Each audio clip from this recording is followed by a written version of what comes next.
When dawn first opens the Serengeti, the plains look innocent, a golden stillness stretched to distant tree lines, fragile enough to fool the eye. This peace is vital, for a pristine-looking terrain can burst into loud chaos, flying dirt and sheer panic within 60 minutes. Then the Great Migration hits like weather, with wildebeests, zebras and Thompson's gazelles pouring forward until empty distance becomes a living river. Every Mara transit becomes brutal and tense. Primal intuition, intense herd dynamics, and a single misstep ultimately dictate who successfully reaches the opposite shore. Behind that spectacle stand the Serengeti woodlands, spread across the central and western part, where open grassland and sparse woodland lock together in a rare design. Their vastness adds majesty, yet their layout equips wildlife with tactical advantages by supplying shadows, concealment, getaway paths, and perilous unseen areas. Even after the migrants pass, this land stays busy because giraffes, elephants, and other residents depend on acacias, shrubs, and scattered shelter to survive year-round. This reveals the profound reality of these forests. They are not merely transit paths, but lasting habitats governed by subtle laws and continuous interactions.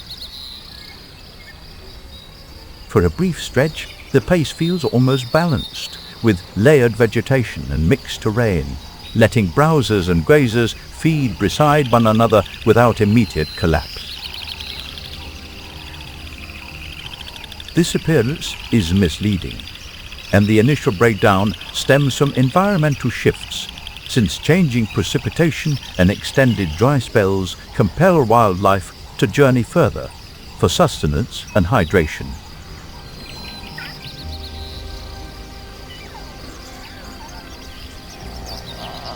Old timing starts to fail.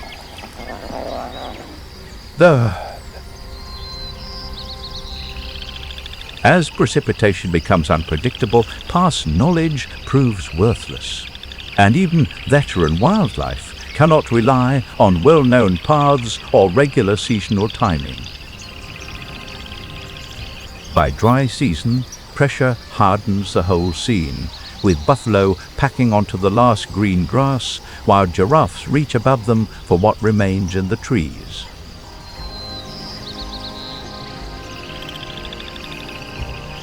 High temperatures subsequently exhaust energy, intensify rivalry, and remove all leniency from the environment, making existence depend equally on sheer endurance and brute strength.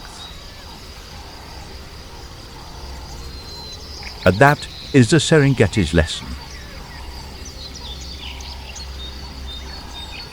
What looks eternal is actually a living argument, and the next season always waits to reveal who can adapt first. Rather than blending into the scenery, these massive bovines act as formidable ecosystem stewards, aggressively grazing the terrain to maintain its ecological vitality. By mowing down huge volumes of grass, they stop the woodlands from choking on overgrowth and set the feeding rhythm for everyone else.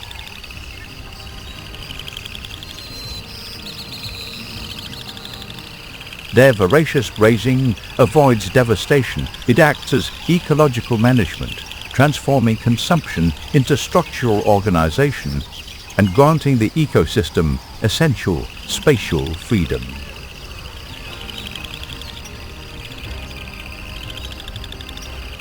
Where they pass, sunlight finally touches low plants. Fresh shoots rise, and insects, birds, and small mammals find new chances to survive.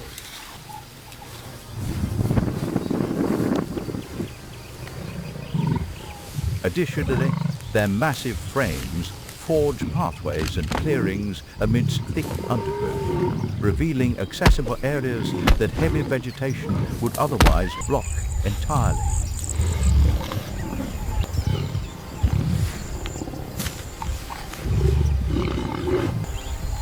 That makes every herd more than muscle and horns, because the same giants shaping the ecosystem also help sustain the entire food chain.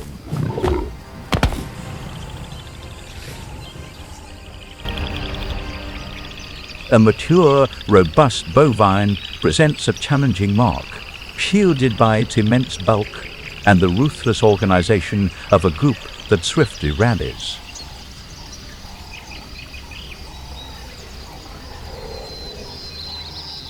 But value creates danger, and calm grass can turn hostile when predators flatten themselves low, studying weakness, dust, distance, and panic.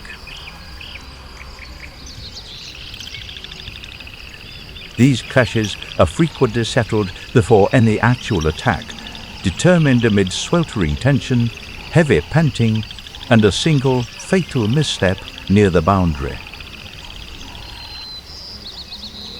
Then the swamp tightens everything, where mud steals traction, water blocks escape, and strength suddenly matters less than position.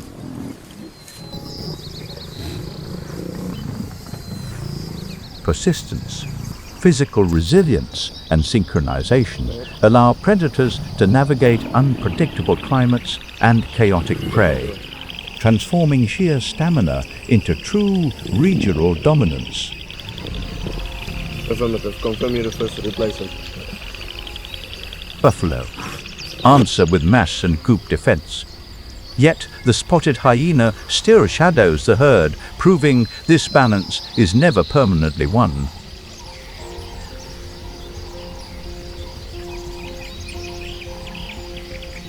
Panic strikes swiftly, for the speckled predator is no mere carcass eater, but an ancient regional survivor applying 22 million years of evolutionary refinement to each choice. Its frame is built not for beauty, but for endurance, pressure, and efficiency in a land that rarely forgives weakness or wasted motion. This background makes the animal a brilliant tactician, a hardened survivor forged by dehydration, starvation, rivalry, and ecological trials, destroying weaker predators.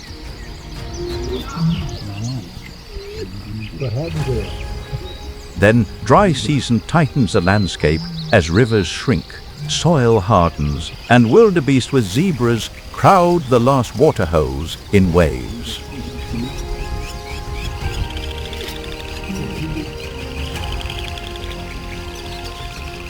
Seemingly comforting sanctuaries transform into deadly ambushes, since congregating parched wildlife invites hidden hunters who expertly evaluate proximity, hysteria, and precise attack synchronization. The hyena's strength comes from the clan, where numbers create confidence, memory holds the group together, and constant calls keep the machine organized. Certain groups expand to 80 individuals. Here, matriarchal authority establishes strict hierarchy, eliminating confusion and transforming stress into coordinated military-like precision.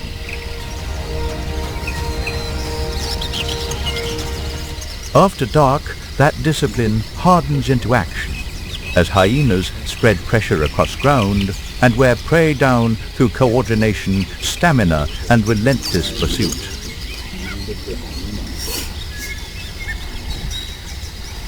Reaching 35 miles per hour is merely a fraction of their arsenal, since their true tactical superiority relies entirely upon absolute, unwavering persistence.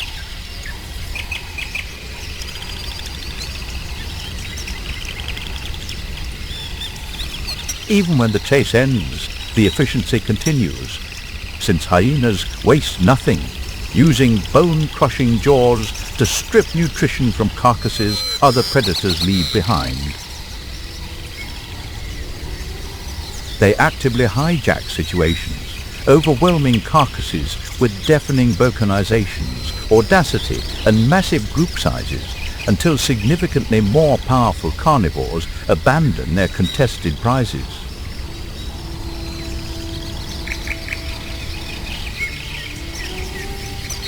And that brings in the East African lion, the Serengeti's emblem of controlled force, territorial command, and visual authority that freezes a herd in place.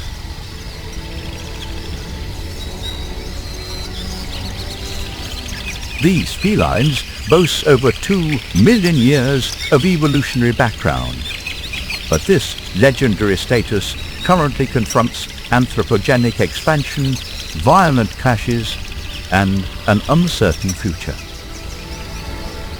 So the rivalry becomes more than hunger, because one side leans on dominance and presence, while the other survives through cooperation, opportunism, and endurance.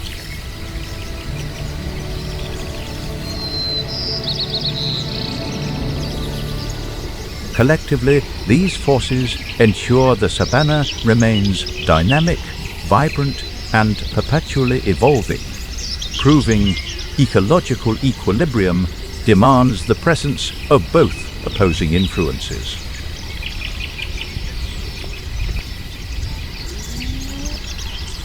If either predator weakens too far, the Serengeti will not look different. It may begin to think differently, and that change has no ending.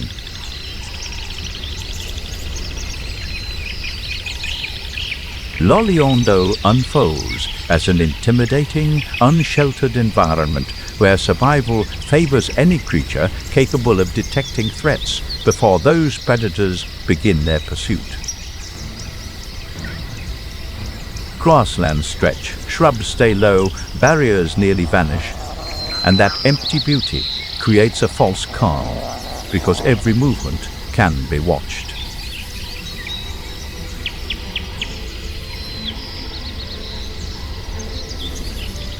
Entering this high-stress environment are Thompson's gazelles, featuring slight bills, prominent sensory organs, and physiques evolved completely for lightning-fast maneuvers.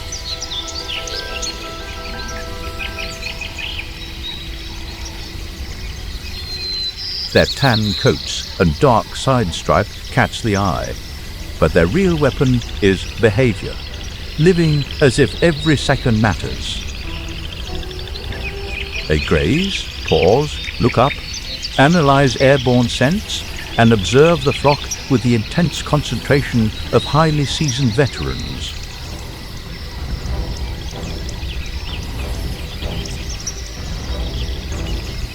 When migration rolls through Loliondo, herds from a few dozen to several hundred move with wildebeests and zebras toward fresher grass.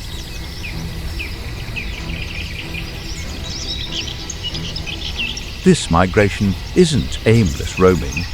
It constitutes an intentional tactical approach, abandoning prior threats while entering uncharted territories that violently penalize delayed decision-making.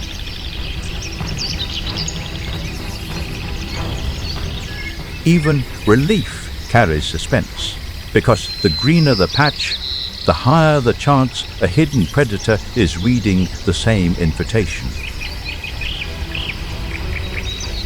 Their initial defense relies on the group, since a single startled animal rapidly triggers a widespread ripple of alerts across the prairie. That shared awareness gives Thompson's gazelles a real chance against cheetahs built for explosive speed and hyenas built for relentless pursuit.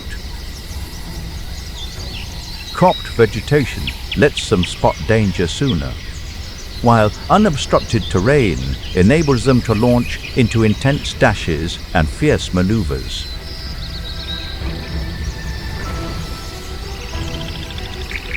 But openness never means safety, because there is nowhere to hide, only a few to win a chase with timing and nerve.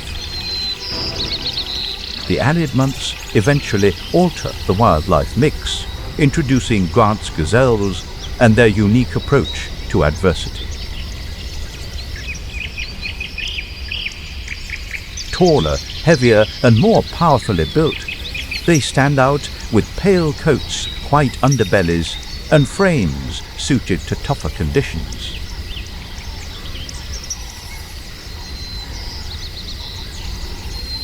Seeing them there demonstrates that Loliondo isn't merely a haven for speedy, agile creatures, but actually a strict test of endurance.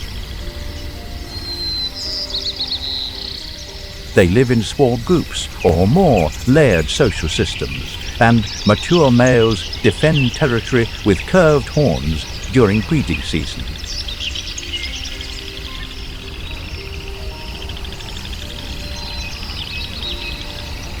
These creatures sprint rapidly, turn abruptly, and transition to eating bushes when vegetation dwindles, effectively transforming deprivation into a survival advantage.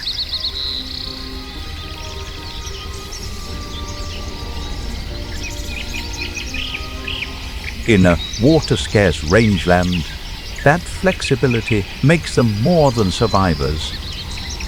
It makes them quiet stabilizers of the ecosystem.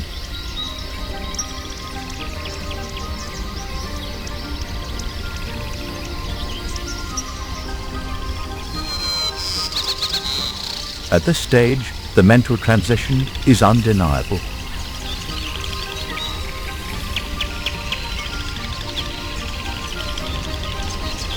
Surprise evolves into scrutiny, scrutiny into strategy, and strategy into apparent mastery.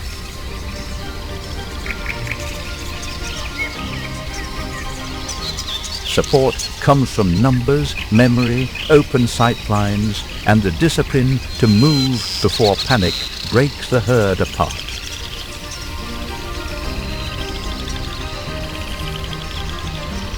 Thriving in this region is rarely flashy or everlasting. It amounts to the basic triumph of surviving another fully exposed day. What looks like celebration from a distance is really disciplined, rejoicing, the kind earned only after fear is outrun and the herd regroups intact. Thompson's gazelles show that quickness buys precious moments, whereas the Grant's variety demonstrates how resilience and adaptability extend those margins significantly. Together, they show a harsh lesson.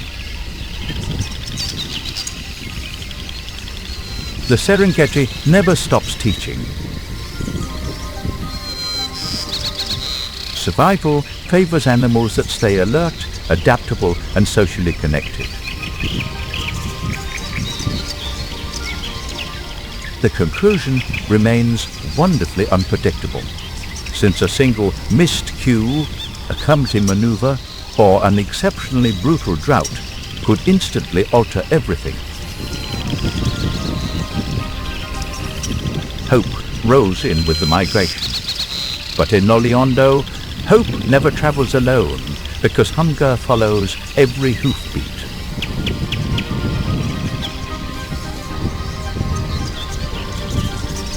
New greenery rapidly blankets the prairie like a hopeful guarantee, prompting antelopes and wildebeests to quickly scatter and graze, as if the brutal drought were finally ending.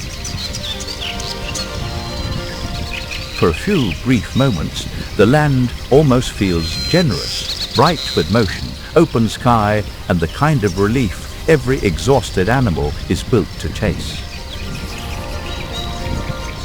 However, this apparent comfort is an illusion, since the arrival of migrating animals instantly alerts desperate carnivores struggling to survive nearby.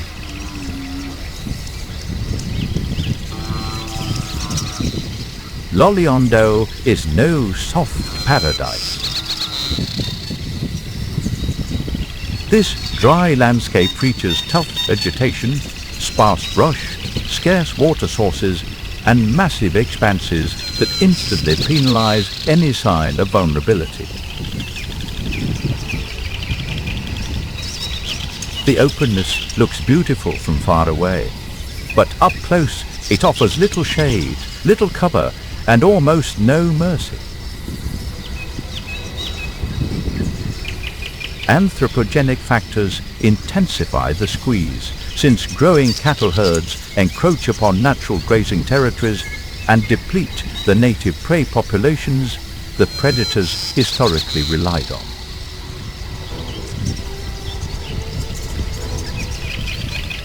That is where the East African lion steps in, not as a lazy symbol, but as a ruler tested daily by heat, distance, and thirst.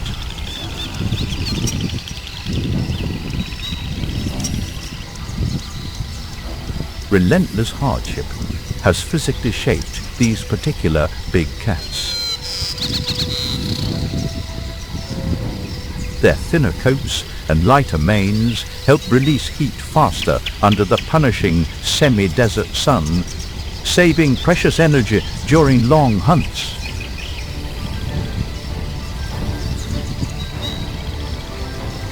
In this wilderness, efficiency outweighs aesthetics, since any wasted motion depletes vital energy the family group might require before morning.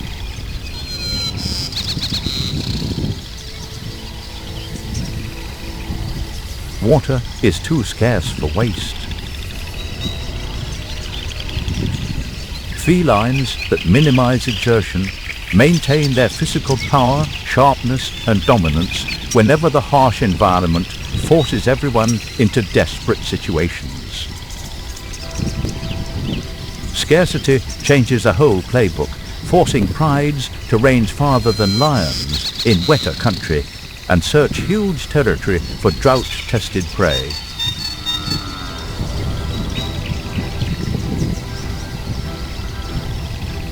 They pursue antelopes across brutal terrain, interpreting hoofprints, breezes, herd gaps, and moments of panic with the expertise of seasoned investigators. By daylight, the heat flattens everything. Consequently, the predators delay their activities until temperatures drop, remaining motionless and observant, while incorporating immense patience into their strategy.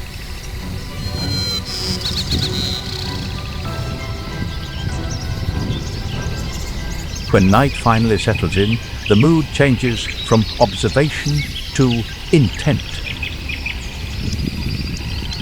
Expertly utilizing breezes, they remain hidden in the shadows and transform their ultimate ambush into an abrupt, quiet, and completely unavoidable event.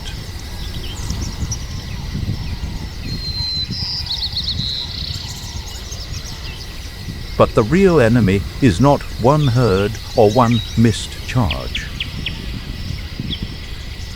The true adversary is actually the drought, which pressures all carnivores to the point where minor errors carry devastating consequences.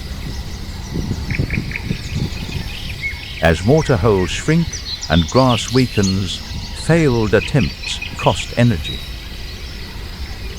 The lions cannot quickly replace, and hunger starts to cloud judgment.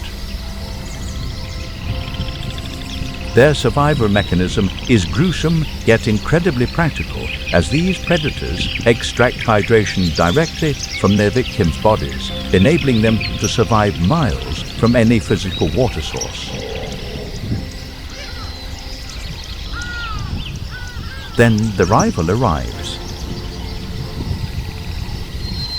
Although lacking the glamorous reputation of felines, spotted hyenas arrive possessing an unshakable swagger, rooted in sheer endurance, boldness, and brutal effectiveness. Night protects them from the worst heat, and clans can travel more than 6 miles, combing the rangeland for weakness, opportunity, or leftovers others overlooked. These predators never squander their kills. They consume nearly every usable part of a carcass, from flesh to bone, turning scarcity into efficiency and stripping the ecosystem clean of waste. This elevates them far beyond mere carrion eaters.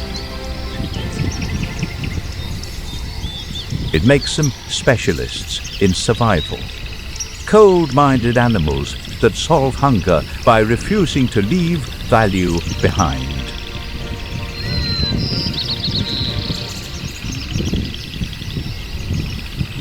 Whenever resources dwindle, environmental stress escalates incredibly quickly. Hyena packs grow bolder, sometimes surrounding lions and trying to steal hard-won kills through noise, numbers, and stubborn persistence.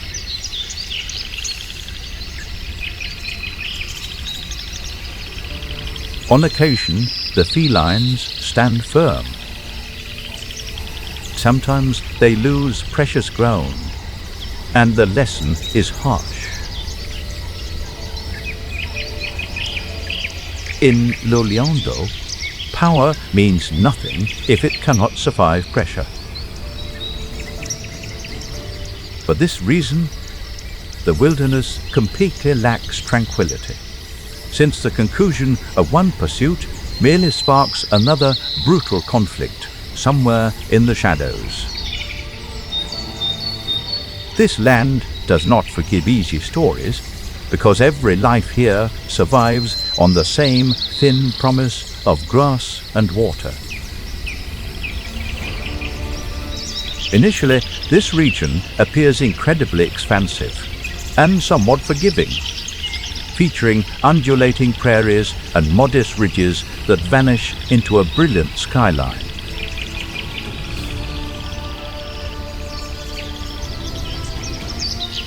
From a distance, it feels like there should be enough room for everybody.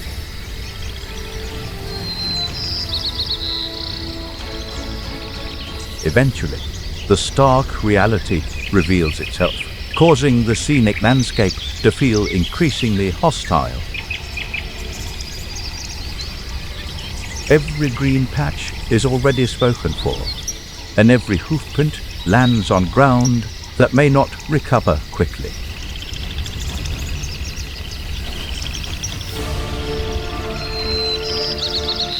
Navigating this vulnerable terrain, local pastoralists guide their assorted livestock in unhurried processions that appear wonderfully ancient.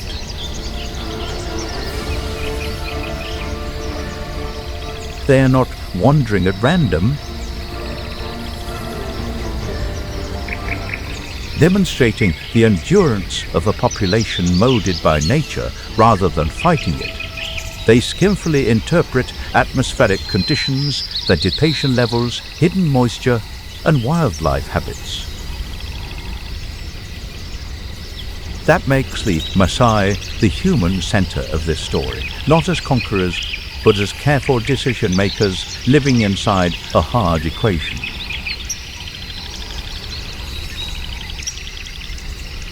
Moving their herds with the seasons represents a kind of living wisdom expressed through travel.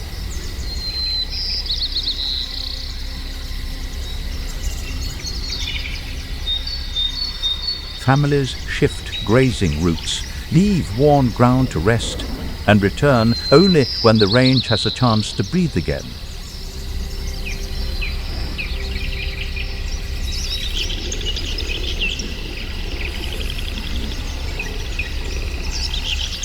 This expertise is pragmatic, rigorous, and profoundly hard-won.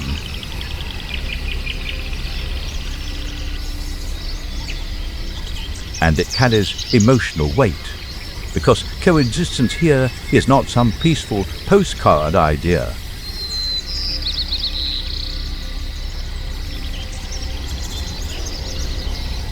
the daily labor happens amidst harsh sunlight, swirling dirt, and constant unpredictability.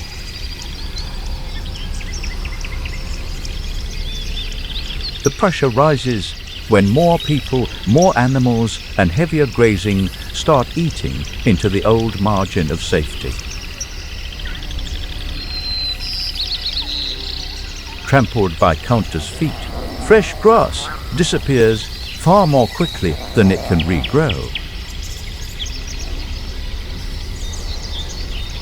Water goes harder to secure, and the land loses the recovery time it once depended on.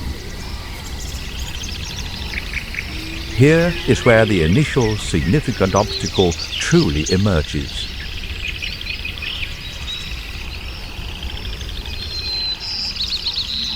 The Maasai now have to protect their herds and their future inside a rangeland where livestock and wildlife are being pushed closer together.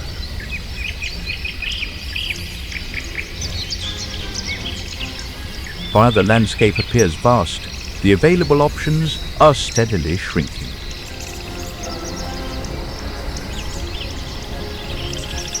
Failure here does not arrive with drama at first. The shift arrives silently via sparse pastures, extended treks, exhausted herds, and a growing sense that traditional routines face intense pressure.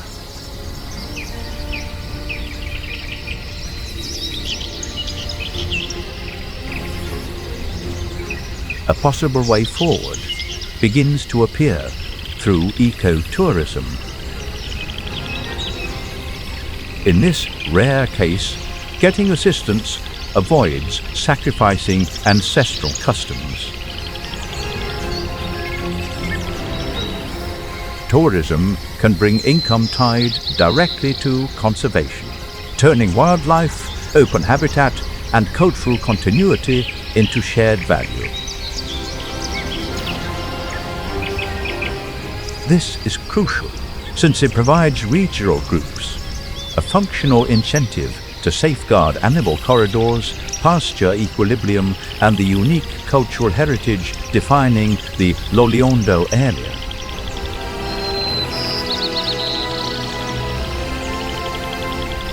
The hope feels real precisely because it is not naive.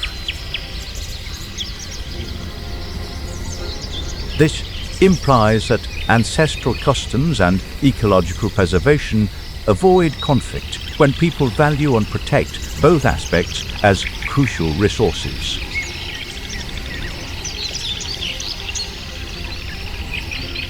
Then daylight starts to fade, and the story lifts into the sky.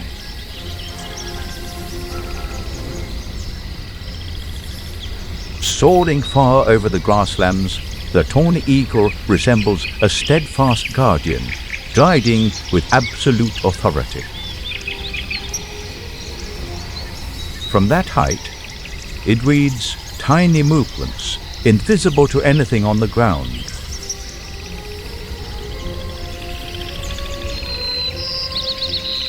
When a rabbit bolts, a mouse pauses, or a juvenile strays, the raptor plunges downward with fierce and deadly accuracy.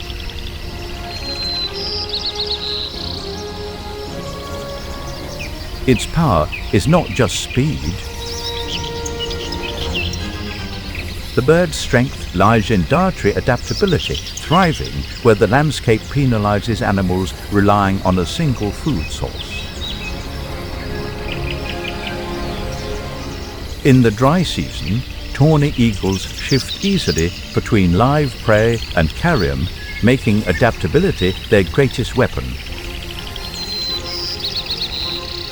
From there, the wider community of carrion eaters steps in, turning mortality into a crucial mechanism for sustaining regional vitality.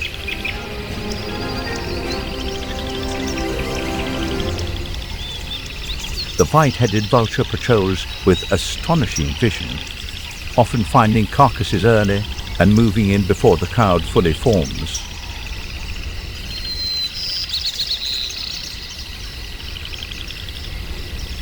This process removes flesh swiftly and with surgical precision, keeping dead matter from festering in the heat.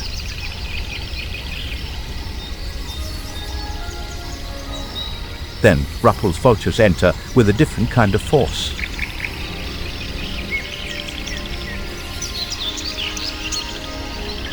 They glide at staggering altitudes, surveying vast territories and assembling in flocks that transform basic survival into teamwork.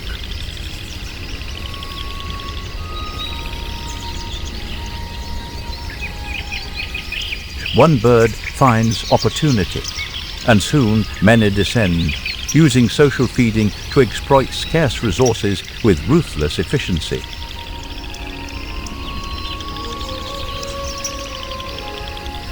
The events occurring following a kill are currently just as crucial as the actual pursuit itself.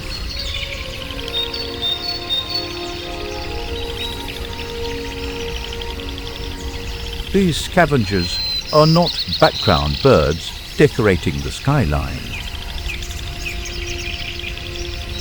Disposing of dead bodies minimizes rot, restricts illness transmission, and silently defends the shared territory of humans, farm animals, and nature.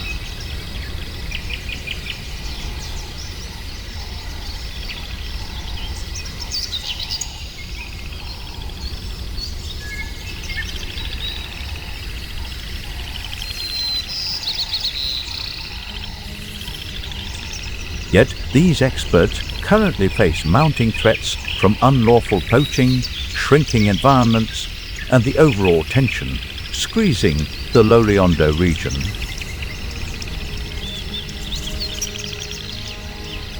So the ending refuses to settle into comfort. Should these natural scavengers vanish from this harsh landscape, the ecological strain will remain, ultimately forcing the environment to bear the devastating consequences.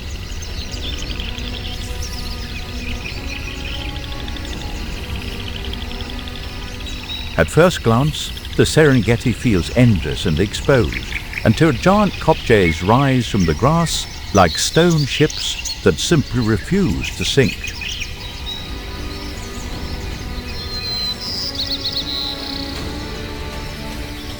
Forged over countless millennia, these rocky granite formations project an ancient tranquility across a landscape otherwise consumed by constant movement.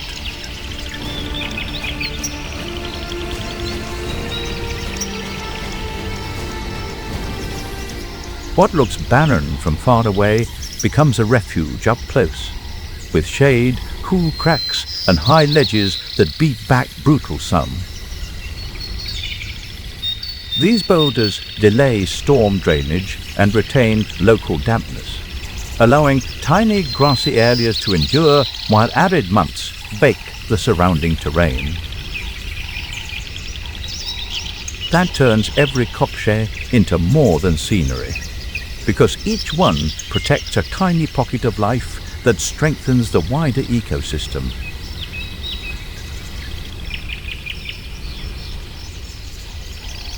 Within this concealed habitat emerges a surprising protagonist. The rock hyrax, a tiny brownish-grey creature easily overlooked, but flawlessly adapted to boulders.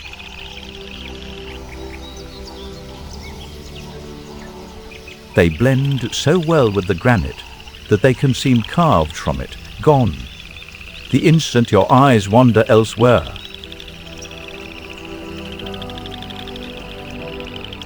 Specialized damp traction pads on their feet allow them to grasp slippery stones with an assurance other creatures could not possibly imitate.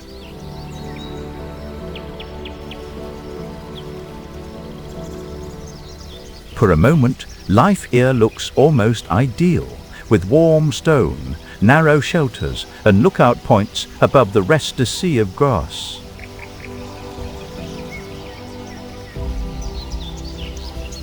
However, the Serengeti constantly threatens security, turning exposed cliffs into deadly traps whenever big cats prowl underneath or raptors dive from the sky. One bad pause, one careless climb, one feeding trip that lasts too long, and the fortress flips into a trap. This constant peril toughens the creature's resolve, since terror here serves as practical data rather than blind panic.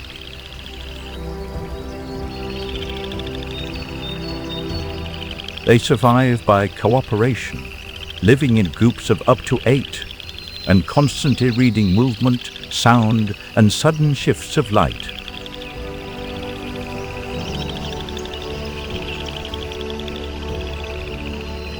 A lone lookout guards the feeding group before swapping duties, transforming communal ties into a defense mechanism capable of thwarting unexpected ambushes.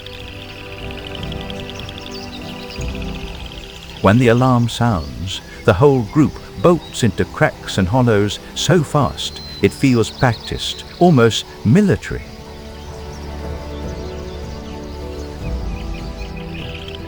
Within mere moments, the threat dissolves, predators miss their opportunity, and the rocky outcrop demonstrates exactly how boulders offer absolute deliverance.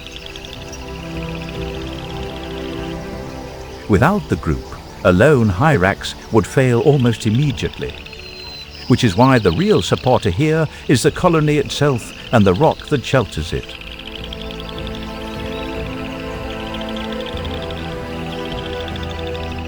A harsh reality emerges.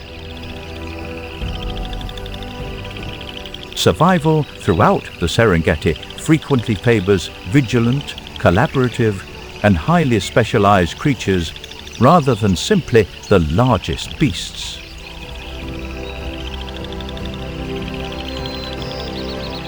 Yet the ending stays open, because if habitat pressure strips these kobjis of moisture, cover, or balance, even master climbers may run out of safe ground.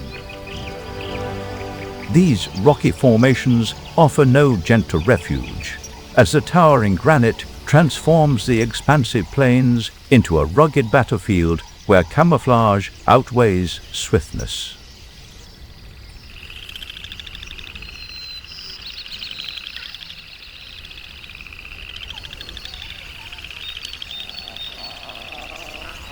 Jagged walls, shadowed crevices, and narrow caves fracture the plains into pockets of silence where surprise feels almost designed.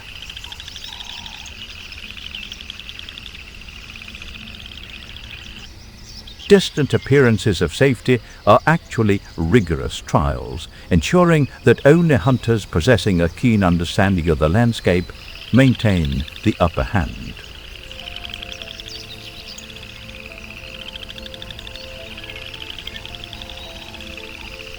The leopard appears first as the true specialist of this rocky world, slipping into cool cracks by day while heat burns outside.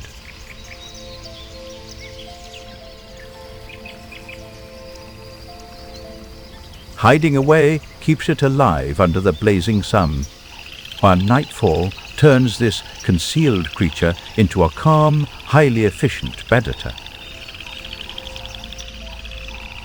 From high ledges, it studies prey routes, wind, and moments of distraction without exposing so much as a flicker of itself.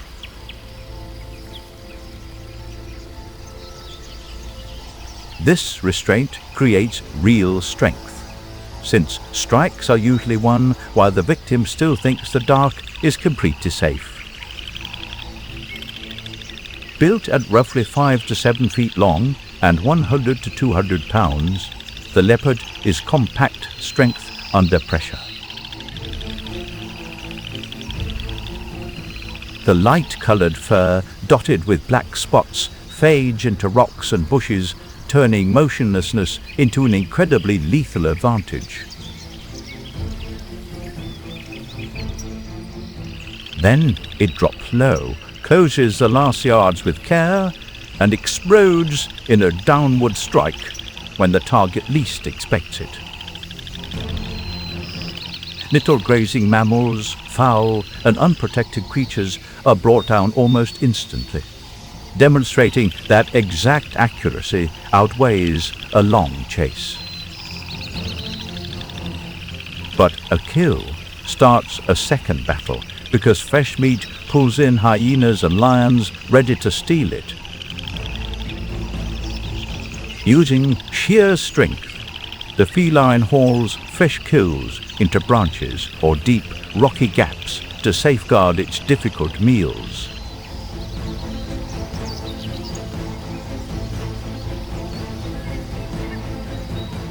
That habit reveals the real pressure of the kopjes.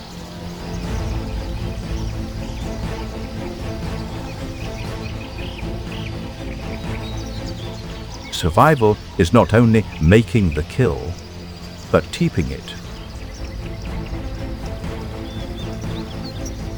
Entering these identical sanctuaries brings much tougher restrictions for the big cats, entirely altering their basic way of life.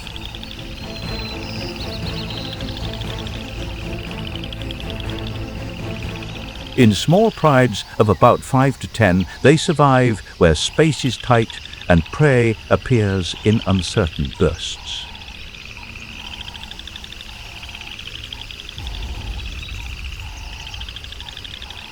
A lack of food shatters any illusion of effortless kingship, compelling the felines to behave like careful, highly restricted planners.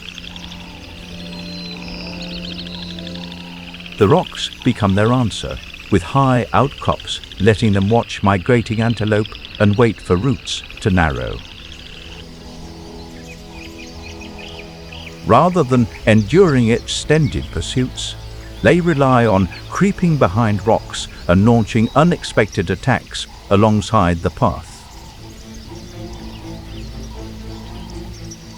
Lionesses solve another problem in silence, hiding cubs in shaded rock cracks, safe from heat, roaming predators and exposure.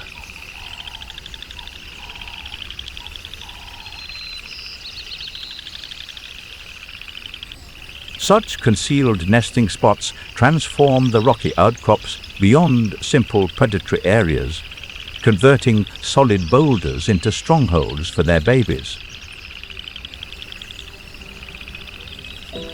By now, the mood has changed from shock to cold calculation, because both predators have learned this refuge gives nothing away. One feline relies on isolation and concealed ownership, whereas the other stays alive using cooperation, defense, and carefully conserved strength.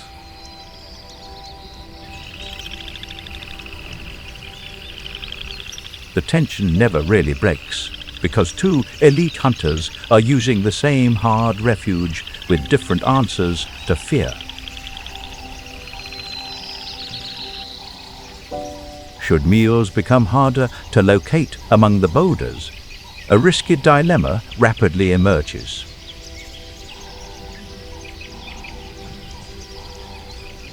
Whose survival tactic will outlast the other? In the dry Serengeti, swamps feel like stolen mercy, green strongholds in a land already losing water.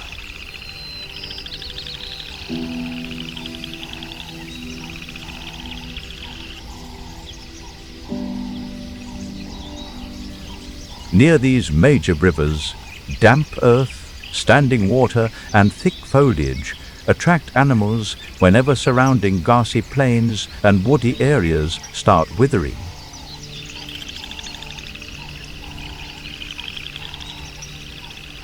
That matters, because in dry season, every mile not walked saves strength, lowers risk, and preserves energy. Next, an incredibly tall, long-necked herbivore shows up, peering over the tall vegetation exactly like a biological lookout post. Its height buys time, spotting movement early and turning vision itself into security when pressure starts closing in.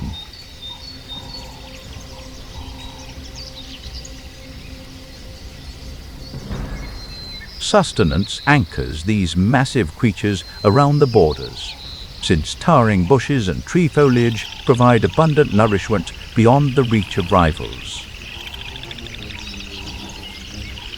Long, powerful legs also carry them through soft, marshy ground, with surprising control where lower, heavier animals can bog down fast.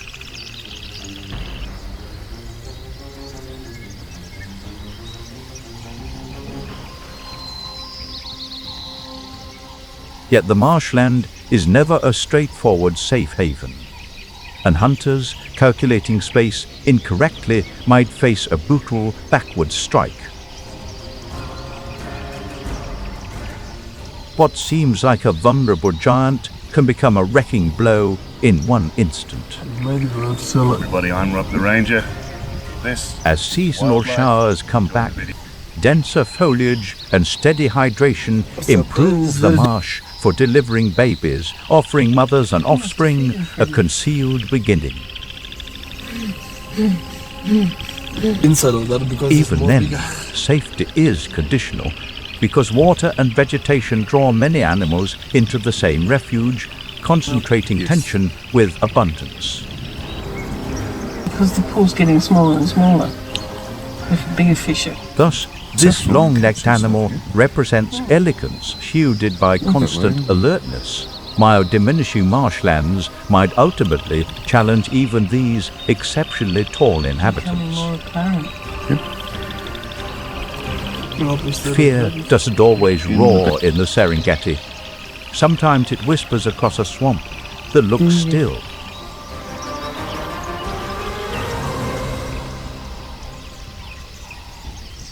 Small puddles, aquatic plants, and muddy banks conceal a huge supply of swimming creatures and little bugs.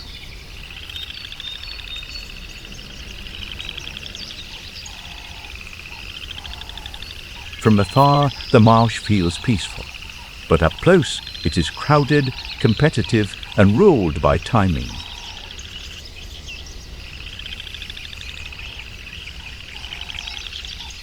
These long-beaked birds arrive as adaptable opportunists, inherently designed to exploit resources before the moisture evaporates.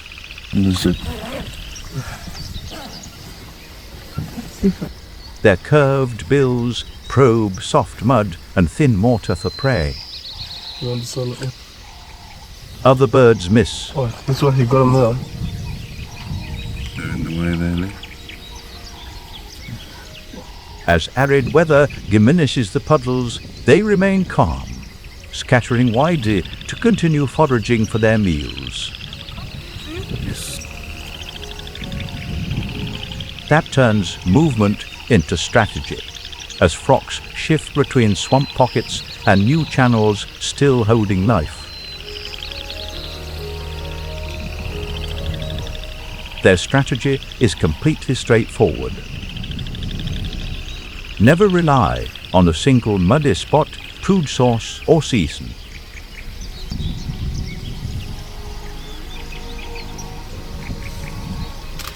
Frocking becomes a second weapon because many eyes catch danger before it gets close. A single warning cry will instantly spread throughout the flock, drawing the most vulnerable individuals into security. Breeding season sharpens everything because now the flock must protect eggs, chicks, and tomorrow.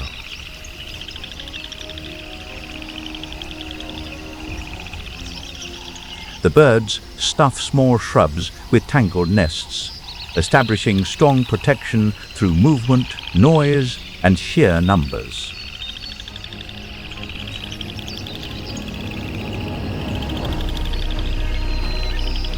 predators no longer face isolated targets. They face a wall of warnings and wings. Soon, long-legged fishes show up, rapidly shifting the entire swamp from loud chaos into calmness.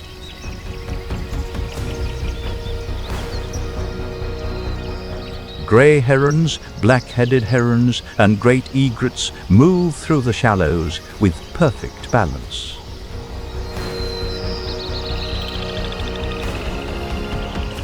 Extended limbs and careful movements let the hunters wade the shallows without alarming any nearby prey.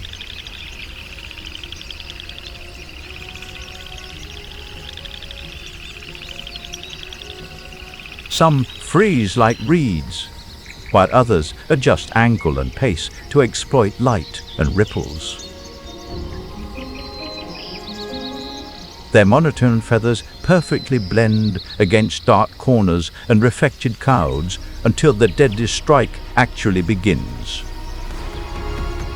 Anchored by strong feet, they wait for one careless movement, then strike and erase the evidence. The bill strikes rapidly, the water ripples momentarily, and the wetland returns to silence, exactly as if nothing occurred. In this quiet kingdom, the lesson is brutal. Survive by adapting, watching, and waiting, because the next ripple could mean food or death. Terror takes completely different forms here, since parched weather forces vulnerable prey and lethal killers to share identical waters. It cuts through grasslands, woodlands, and swamps as a last green promise when the Serengeti starts fading.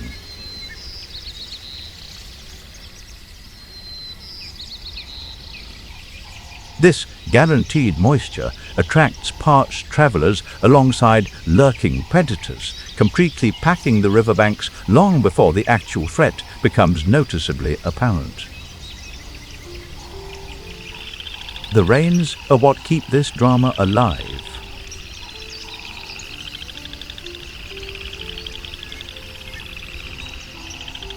Brief autumn showers and extended spring downpours completely revitalize the local vegetation, bringing vibrant color back to the surrounding valley. For wildebeest pushing through exhaustion, that green ribbon is the difference between movement and collapse.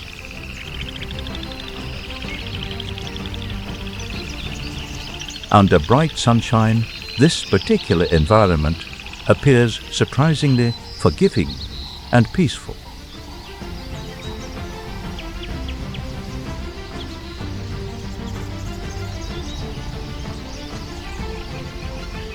Golden banks glow, reeds sway, and dense riverside cover gives animals room to drink, feed, and disappear.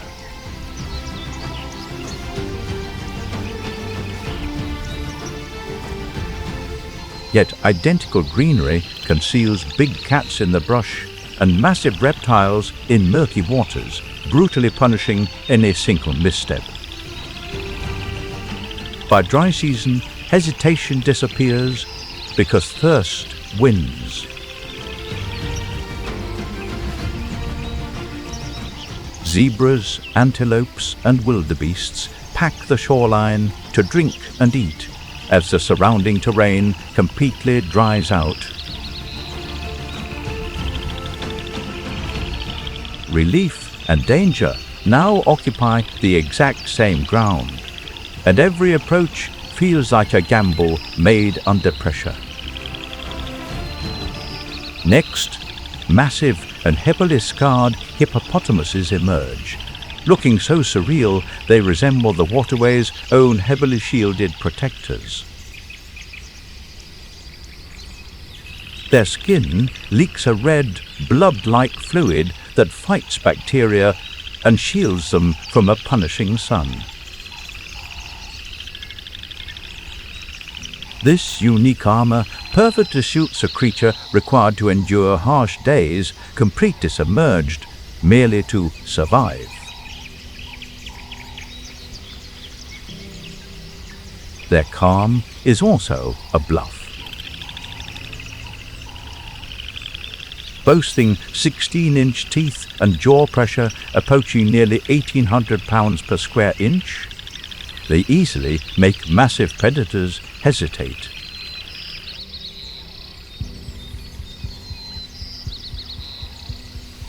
In pods of roughly 10 to 30, dominant males hold territory, while the group's closeness creates order, warning, and backup. Nighttime completely alters their usual behavior. When heat drops, hippos leave the river and move onto land to crop tender grass and shrubs along familiar routes. Fully grown individuals effectively utilize the nighttime to combat starvation, consuming roughly 80 pounds of vegetation before sunrise. It is a smart system. It is a smart system. Rest in water, feed in cool air, waste as little energy as possible.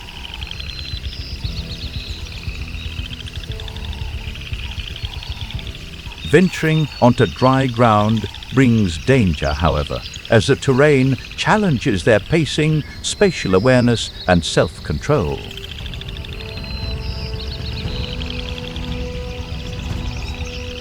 For an animal that heavy, every yard matters, and routine works only because instinct and group awareness stay sharp.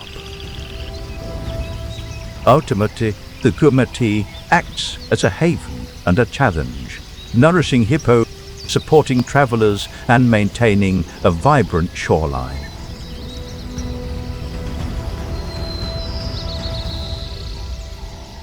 And the ending stays hard. When too many lives depend on one shrinking refuge, the next dry season could turn peace into open conflict overnight.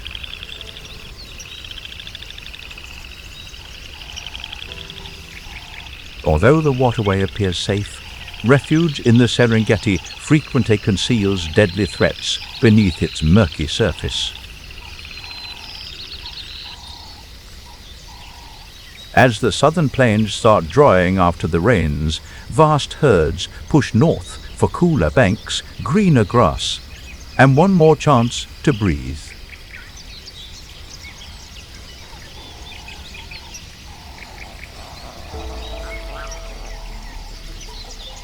Hidden from view is the Nile crocodile, lurking beneath the murky depths like an ancient rule of the waterway.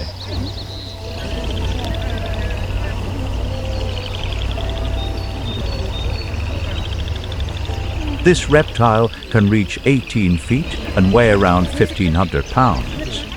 Yet its real weapon is patience, not force. The predator succeeds by blending perfectly into the flow, a quiet shadow choosing its victim way before any chaos erupts. That is why the Western Corridor feels so dangerously generous, with rivers, woodlands, and wet grass drawing grazers into one rich feeding zone.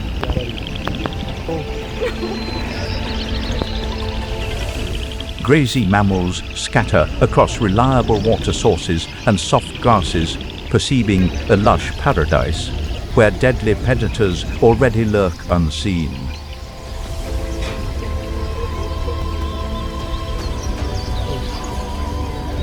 Then May changes the mood for everything alive.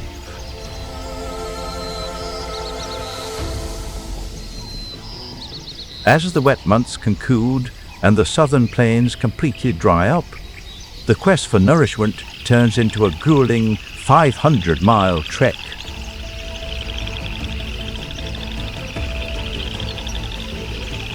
Now the wildebeests take center stage, driven not just by hunger, but by the brutal timing of birth and movement. Newborns enter an environment of constant motion, and within merely hours, most manage to stand up, join their mothers, and keep pace. That first success is fragile and brutally temporary. Each passing mile exhausts them. Any hold-up increases their dehydration, and tightly packed shorelines completely erase the safety of large groups. The river becomes the great test because the herd has to enter unstable water without knowing what is waiting below. Between July and October, tension reaches its highest point near the Mara River as massive herds gather, hesitate, and share a collective terror. The pause can feel endless. As dirt hoppers and hooves scrape, a single drone animal finally plunges in, offering vulnerable followers a reliable route. That single plunge can change the psychology of the entire herd.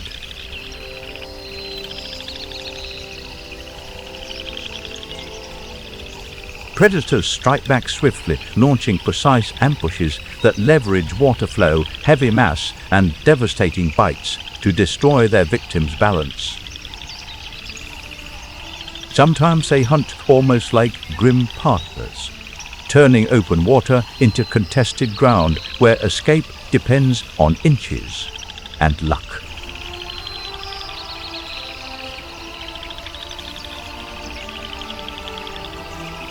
Nevertheless, the traveling herds consistently survive by relying on precise pacing and shared natural intuition. When river levels are slightly kinder and enough bodies commit at once, fear stops ruling and momentum takes over. Surging forward, the group breaks the shoreline, allowing the remaining animals to scramble upward toward rich Masai Mara and northern Serengeti pastures.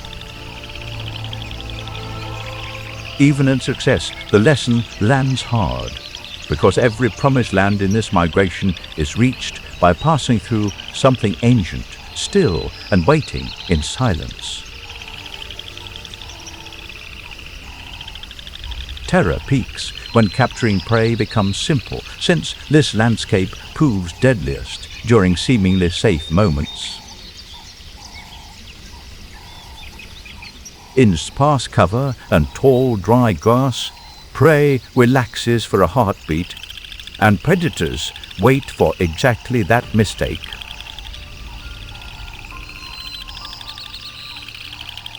A lion's golden fur blends seamlessly with dirt and sunshine, transforming absolute immobility into a deadly surprise tactic.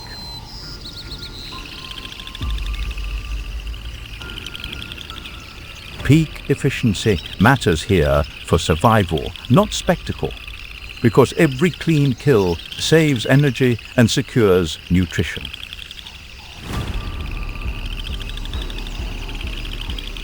Way before any sprint starts, the final result is frequently determined by positioning, endless waiting, and chilling self-control.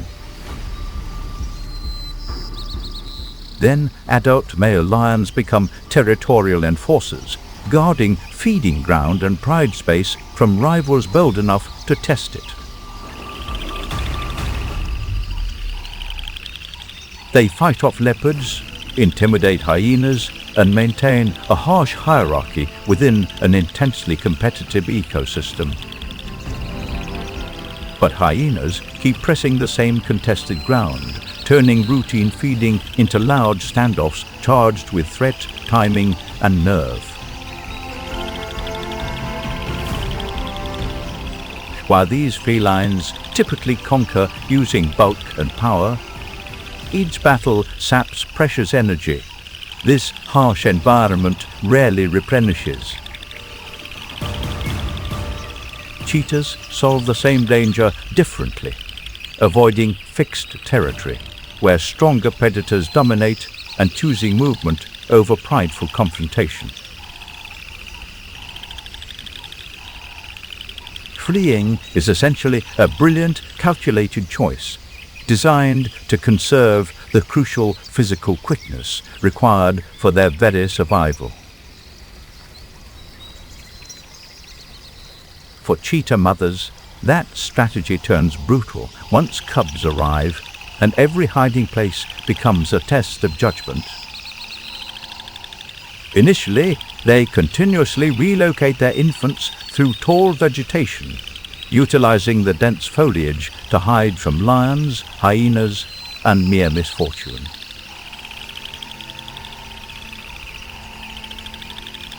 One poorly chosen shelter or one delayed move can erase everything.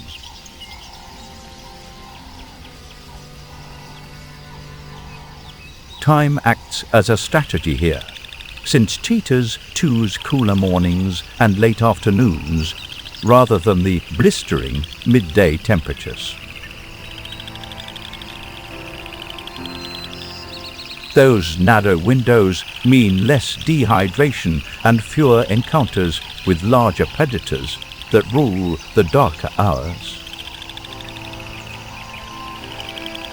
The targets they select demonstrate this region's true rule, since highly vulnerable infant or lone victims offer the safest hunting opportunities.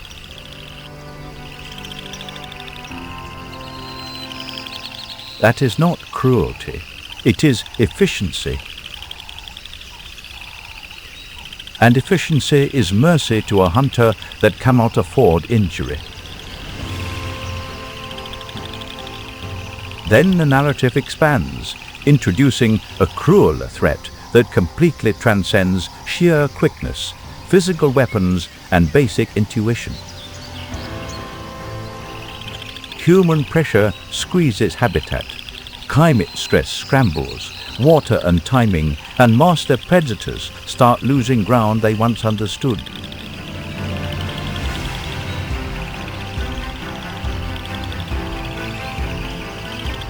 This unresolved conclusion remains devastating, since these elite predators might now face a deadly struggle.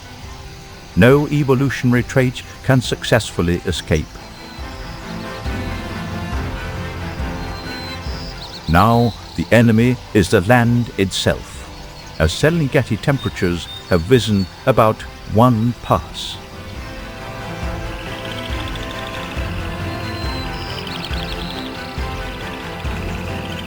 Eight to 2. 5 degrees Fahrenheit in 3 decades, and seasons misfire.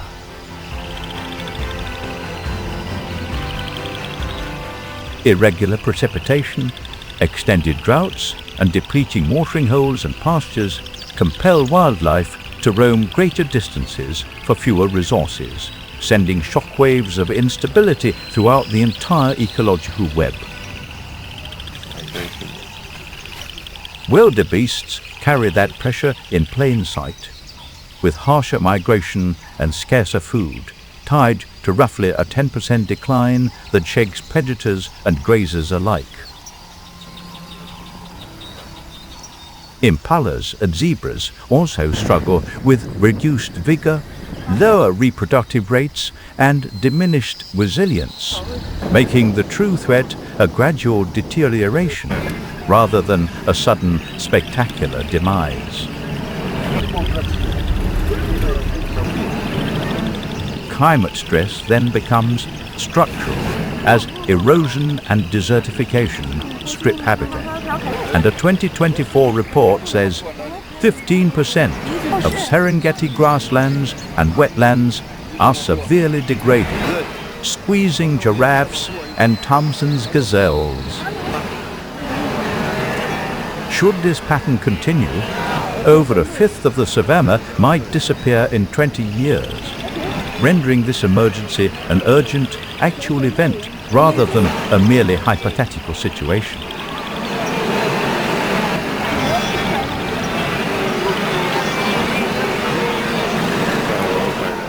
Around the ecosystem, population growth in Tanzania and Kenya keeps pushing farmland outward, cutting across ancient routes and turning survival journeys into dangerous detours.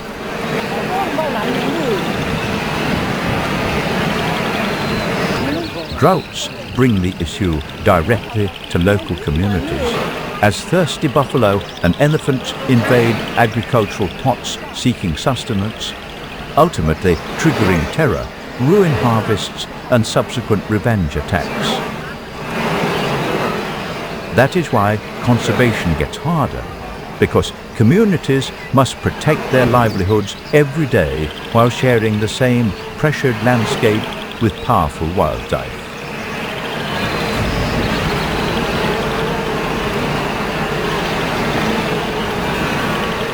Therefore, the issue extends beyond local borders, jeopardizing a premier global ecological treasure where the collapse of a single environment triggers the destruction of countless others.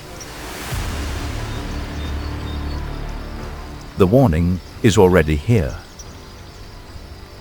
And the final question is brutally simple.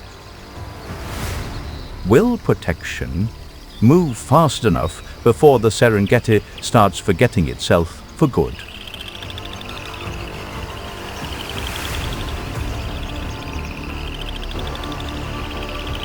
Over time, the immense savanna seemingly bled out, steadily shedding vegetation, followed by moisture and finally resilience.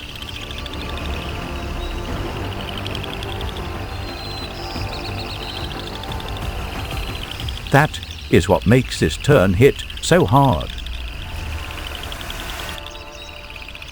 The story stops mourning and starts resisting.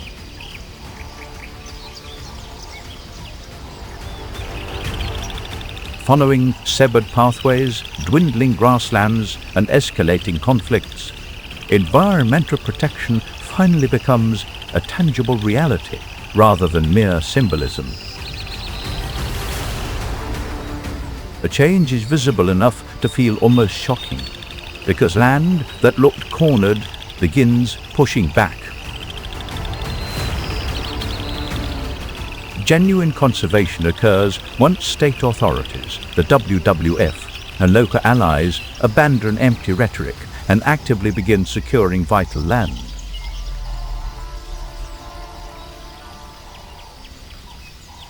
Migration corridors and buffer zones expand, giving wildebeest and zebras room to move without crashing into farms and fences. By 2023, safeguarded wildlife pathways expanded by 15%, effectively restoring the crucial connection linking the Serengeti with the Masai Mara.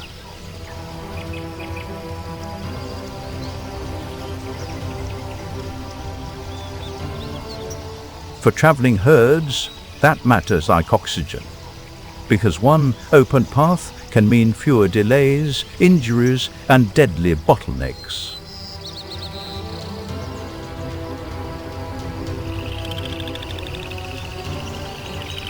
The moment natural migration resumes, the entire ecosystem begins responding in subtle yet entirely quantifiable manners.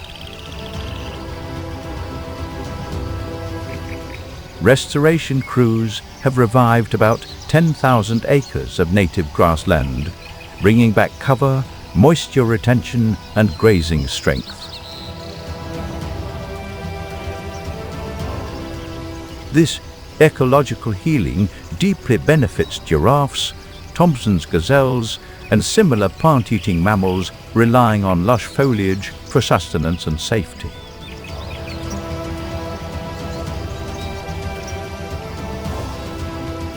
A thicker, healthier plain does more than feed bodies.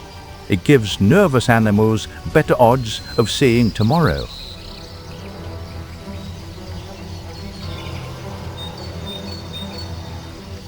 subsequently, the narrative surrounding the local populace alters, which could arguably represent the most critical transformation overall. More than 5,000 local residents have joined conservation workshops linking migration, tourism and habitat health to community stability.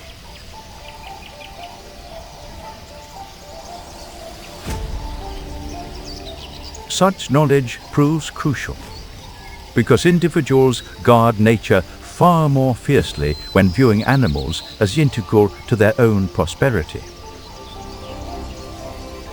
The emotional reversal is powerful.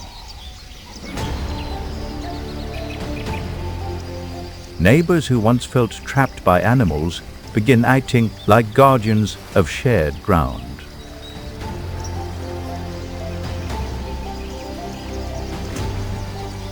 Once teamwork overtakes mutual distrust, advancement rapidly shifts from seeming incredibly delicate to becoming genuinely realistic.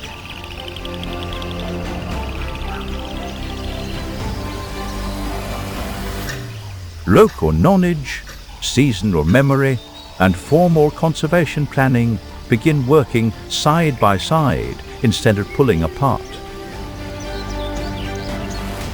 Within such an encouraging environment, living harmoniously alongside nature transcends being just another catchy phrase plastered on paper.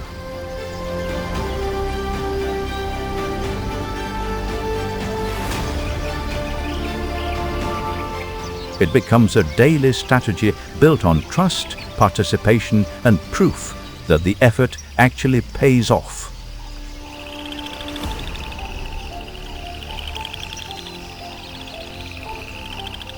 Absolutely no creature embodies this compelling evidence more profoundly than the African elephant.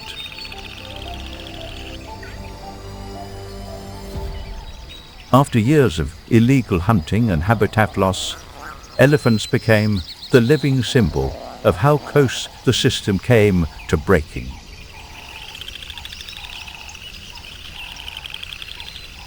If a creature of such immense proportions could face decline, absolutely nothing in the ecosystem remained genuinely secure. That fear forced a smarter response, one built on speed, law, and constant watchfulness.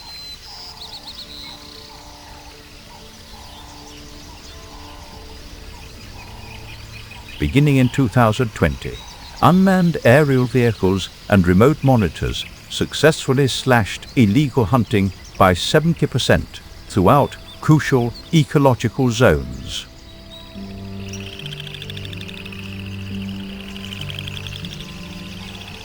By 2023, stricter anti-ivory measures in Tanzania and Kenya had added sharper legal pressure behind that technology.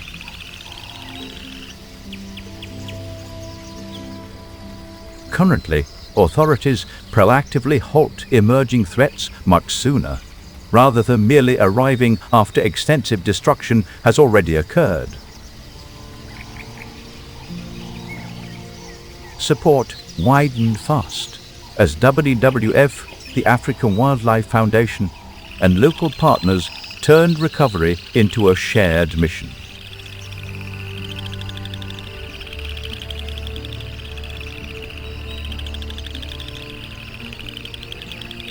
Field guards, educational drives, and local involvement ultimately built a robust defensive network, far exceeding any single regulation or enforcement squad.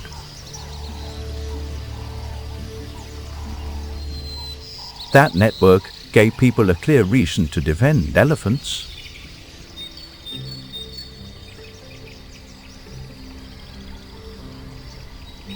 Ecological stability, tourism income, and pride rooted in survival. The ensuing positive outcomes quickly grew absolutely undeniable.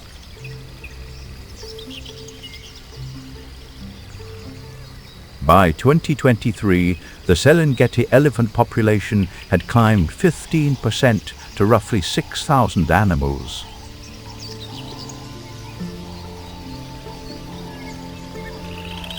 This impressive recovery benefited numerous animals, since robust wildlife populations naturally boosted sustainable travel and significantly improved local livelihoods.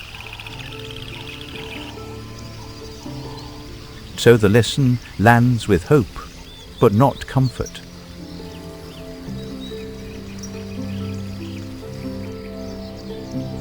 The famous region perfectly demonstrates that teamwork, determination, and intelligent interventions can effectively repair a damaged environment, provided consistent backing continues. And the ending stays open, because every protected elephant, funded patrol, ethical choice, and safe corridor still helps decide what survives next.